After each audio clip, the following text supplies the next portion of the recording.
லஞ்சுக்கு வந்து தயிர் சாதமும் பீன்ஸ் பொடி ஃப்ரையும் பண்ணியிருக்கேன். இது வந்து ரெசிபி வேணும்னா கேளுங்க. நான் வந்து கண்டிப்பாக ஷேர் பண்ணுறேன். ஸோ ஹஸ்பண்ட் ட்ராப் பண்ணிட்டு வந்தோன்னே அடுத்து பண்ணுற வேலை வந்து ஆயில் அப்ளை பண்ணுறது தான். ஹேர் ஆயிலிங் வந்து எனக்கு ரொம்ப பிடிச்ச ஒரு வேலை. அதை முடிச்சுட்டு அப்படியே வந்து வாஷிங் மிஷின் போட போயிட்டேன். ஸோ வாஷிங் மிஷின் ஓடி முடிக்கிறதுக்குள்ளே பாத்திரம் கழுவி கிச்சனை வந்து க்ளீன் பண்ணணுன்னு பிளான் பண்ணியிருந்தேன். ஸோ அந்த ஒர்க் வந்து ஸ்டார்ட் பண்ணிட்டேன். அதையும் பண்ணி கிச்சனையும் வந்து டீப் க்ளீனிங் பண்ணிவிட்டு பார்க்கும்போது அப்பாடா அப்படின்ட்டு இருந்துச்சு. ஸோ சென்னையில் எத்தனை பேர் இருக்கீங்க? உங்கள் ஏரியாவில் வெயில் எப்படி இருக்குதுன்னு சொல்லுங்கள். முடியல, கிச்சனில் வந்து நின்னா திரும்ப ஒரு டைம் குளிக்கிற மாதிரி இருக்குது.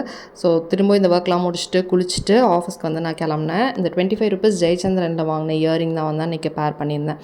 அன்றைக்கி போட்டிருந்த ட்ரெஸ் வந்து பார்த்திங்கன்னா பிரசாந்தி அப்படின்னு சொல்லிட்டு ஒரு கடை டி நகரில் இருக்குது. அங்கே வாங்கினது தான். 3/4 ஹேண்ட் வச்ச ஒரு டாப்பும் அதுக்கு வந்து சிகரெட் கட்டிங் வந்து பேண்ட்டும் வந்து இருக்கும். பேண்ட்டில் வந்து பாக்கெட்ஸ் வந்து இருக்கும். ஸோ ரொம்ப நல்லாயிருக்கும் இது. இது கூட ஷாலும் வரும். 1250 அமௌண்ட்டு.